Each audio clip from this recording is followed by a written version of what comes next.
Welcome to the Big 12 Insiders, your Big 12 sports show. Here's your host, Brien Hanley. Hey, everybody, what's going on? This is your man, Big B, Brien Hanley, and welcome to Big 12 Insiders. I appreciate everybody being in here.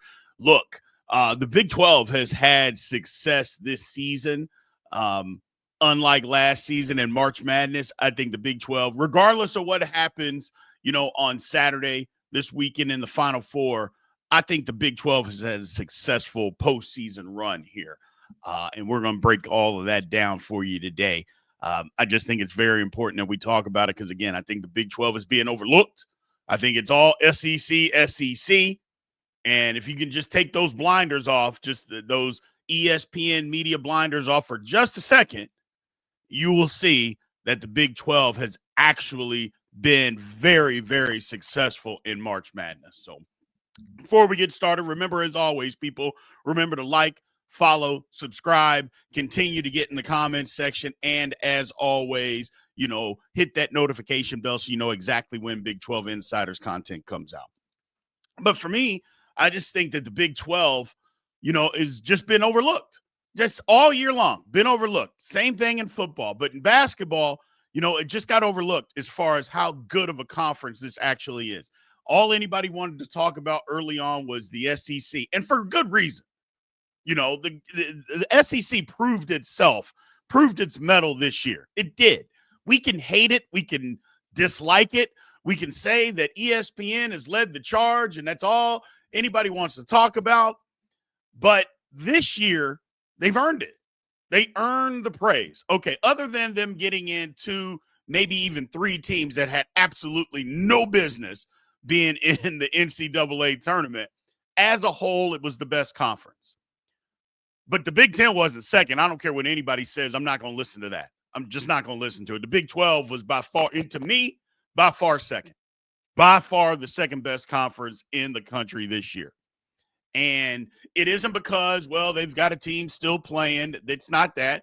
You just look at the schools from top to bottom. You look at the teams. Big 12 was better.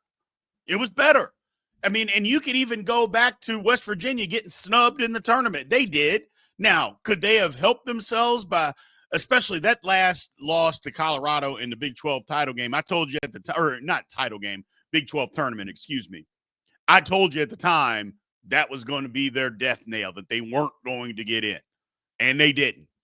However, they probably had done enough to already get in, and they definitely deserve to get in, like I said, over three SEC teams that made it. Three, not one or two. Three. And there were a couple other teams from other conferences that got in, and you're like, come on, man, what are we doing here? What is going on? But it is what it is. But you take the totality of it all, and the Big 12 has had a successful run in the postseason that has to factor in to how good the conference actually was, because it just didn't get enough credit. And that's why I've been saying, and a lot of you all have been saying, not just me, you guys out there have been saying the same thing. The Big 12 has got to find its own network. It's got to find its own network. It's got to find its own place that it can be promoted, because ESPN doesn't want to do it. They don't. They don't want to do it. They have their meal ticket. They've got what they want. So that's what they want to run with. And everybody else is just second place, and we dilly-dally around, and we're not going to deal with it. Just like the Big Ten, you look at the Big Ten. The Big Ten's playing Friday night basketball games. Like, for what? I mean, it's the Big Ten. You don't have to play Friday night basketball games. And I'll be quite frank, I didn't watch one of them. Not one of them. Like, why? It's Friday night. That's for high school basketball. And you could say the same thing about football. Is that Friday night, it's for high school. What are you doing playing football and basketball games? Why is the Big Ten loading up on it? You don't get enough exposure? Sure you do. Sure you do. The same way with the Big 12. Big 12 doesn't need to be playing on Friday nights. It's ridiculous. But that's why the Big 12's got to get its own network. It's got to get its own network and celebrate itself. Don't rely on ESPN just giving you scraps, because that's basically what we're getting, scraps. Figure out, we'll put you on. I mean, we got so many games on ESPN Plus. ESPN Plus? Come on.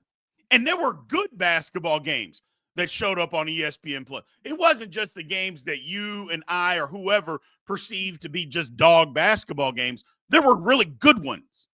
ESPN Plus. That's where they play. And sorry, we got Vanderbilt playing Georgia tonight. You got to be on ESPN Plus.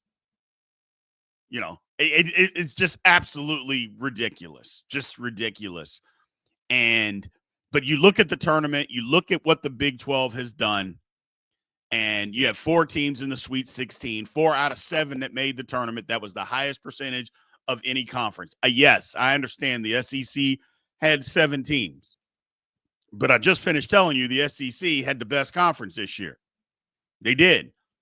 And I'm not even going to dive into the SEC, flooded the market with teams in the tournament. They did, but you still have to win games. You still have to win, because we saw the Big 12 get a bunch of teams in the year before. 2 made the Sweet 16 and then out. So, it's not like, hey, just because the entire conference could have made it to the tournament. They don't just guarantee you slots in the Sweet 16. You still have to go win basketball games. You have to do that. And I think the Big 12 did a really good job of that this year. Last year, they did not. And I just think it's overlooked, this is me saying the woe is me, Big 12. And I hate the woe is me attitude, because I always tell you, stop being a woe is me fan. I get on Kansas State fans religiously for stop being woe is me. We're out here in the middle of Kansas. Stop. I tell them all the time, stop the nonsense. Stop it. So here I am being a hypocrite, talking about the Big 12, saying woe is me. But it's more of the Big 12 needs to recognize what's going on. And I think this is a perfect opportunity to put the gas pedal to the floor and say it's time to get a new network. Brett Yormark kind of glanced over it at Big 12 Media Days back in July. He kind of glanced over, a new network. I think it's time to do it. And maybe the reason that he just glanced over it was, we really can't stand on anything right now basketball-wise, because we didn't have a good showing in the tournament last year. And nobody right now is beating down the doors. They're wanting to give us a deal, but it's not a very good deal. Not a good deal. Well, maybe it's about to start becoming a good deal. I don't think Houston can lose to Duke. But I think what the Big 12 did in the tournament, I think it's enough for people to say, okay, I get it. The Big 12's rolling. They are rolling. They're better than what we thought in college football. They're definitely that. We didn't think they were going to be that good. Turns out, they can compete. They can compete. Their top levels can compete with anybody's top level. Okay. Now we have to continue that. But yes, we saw it last year. All right. Now basketball. Yeah, we know that their top levels can compete in basketball. It's just a matter of how many of them. Well, quite a few Big 12 teams can compete in basketball.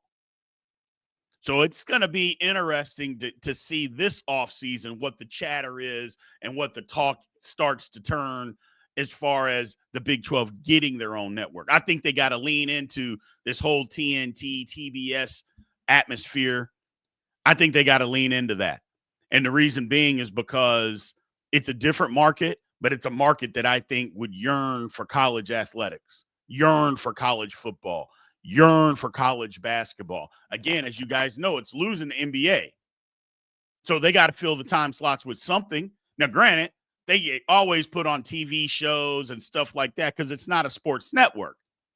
But you're telling me they wouldn't jump at the chance to put on high-quality football and high-quality basketball? Of course they would. And the reason they would is because of what the Big 12 did in this tournament.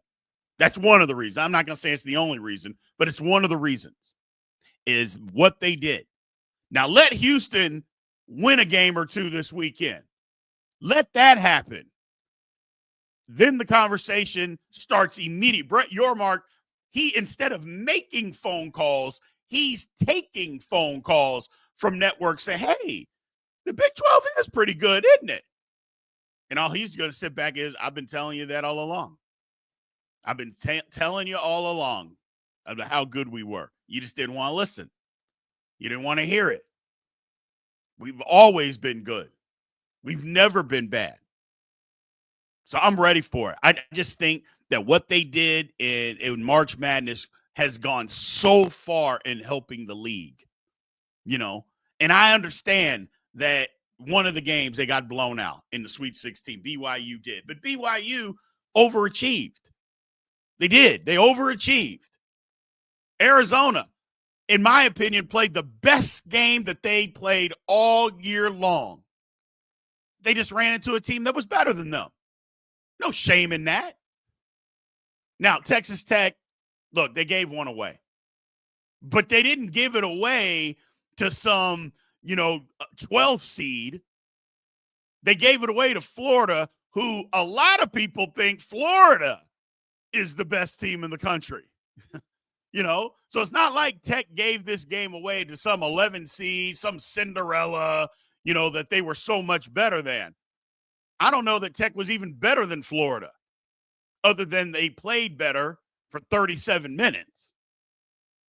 But, okay, they still played a decent basketball game and showed everybody what can be done. I mean, look, the Big 12 showed out in this tournament, and we know what Houston's doing.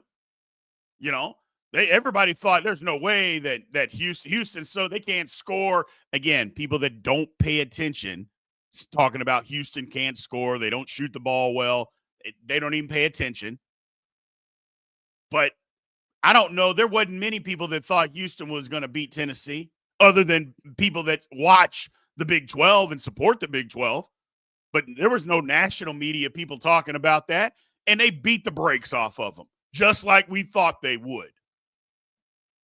Now, let them win this weekend against who everybody is saying is the best player in college basketball and who has the best team in college basketball. Let them beat Duke on Saturday.